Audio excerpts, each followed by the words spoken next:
Hello everyone. So ప్రతి ఒక్కరికి కూడా ఇల్లు అనేది ప్రతి ఒక్కరికి ఒక డ్రీమ్. సో డ్రీమ్ హోమ్ని ఏ విధంగా మనం ప్రొటెక్ట్ చేసుకోవాలనేది చాలా ఇంపార్టెంట్ థింగ్. సో ప్రతి ఒక్కరు ఇల్లు కట్టగానే మోస్ట్ ఆఫ్ ద థింగ్ ఇంకా వాళ్ళ టాస్క్ అయిపోయింది అనుకుంటారు. సో టాస్క్ అనేది ఇక్కడే బిగిన్ అవుతుంది.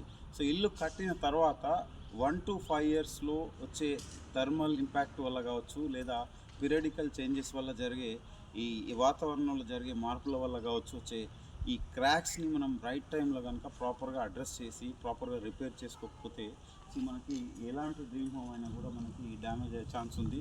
సో మనకి ఈ కట్టి ఇది ఆల్మోస్ట్ 7 to 8 ఇయర్స్ కావస్తుంది. సో 7 to 8 ఇయర్స్లో కట్టిలో ఉన్న బిల్డింగ్ సో ఇంకా మనకి బ్యూటిఫుల్ డ్రీమ్ హోమ్ అనేది ఏ విధంగా డ్యామేజ్ అవుతుంది మనం ఇప్పుడు లోపలికి వెళ్ళి చూద్దాం రండి. సో ఇప్పుడు దీని వెనకాల కంప్లీట్గా దీని అవతల వైపు బాత్రూమ్ ఉంది ఇక్కడ. సో ఈ బాత్రూమ్ వల్ల మనకి వాటర్ అనేది కంప్లీట్గా టైల్స్ ఏరియాలో స్ప్రెడ్ అయిపోయి ఈ కింద మొత్తం కంప్లీట్గా మాయిశ్చర్ అనేది ఫామ్ అయిపోయి దీని నుంచి ఈ వాటర్ అనేది మనకి వాల్లో పెంట్రేట్ అయిపోయి కంప్లీట్గా పెయింట్ అంతా కూడా పీల్ ఆఫ్ అవ్వడం జరిగింది. సో ఈ కైండ్ ఆఫ్ ఇష్యూస్ మనం రెక్టిఫై చేసుకోవాలనుకుంటే మనకి బాత్రూమ్ లోపల ఉన్న టైల్ జాయింట్స్ అనేది ప్రాపర్గా ట్రీట్ చేసుకోవాలి. సో ఆ విధంగా చేసుకున్నట్లయితే మనకి వాటర్ అనేది కిందికి పెంట్రేట్ అవ్వకుండా, వాటర్ స్ప్రెడ్ కాకుండా సో దీన్ని కంట్రోల్ చేసే అవకాశం ఉంది.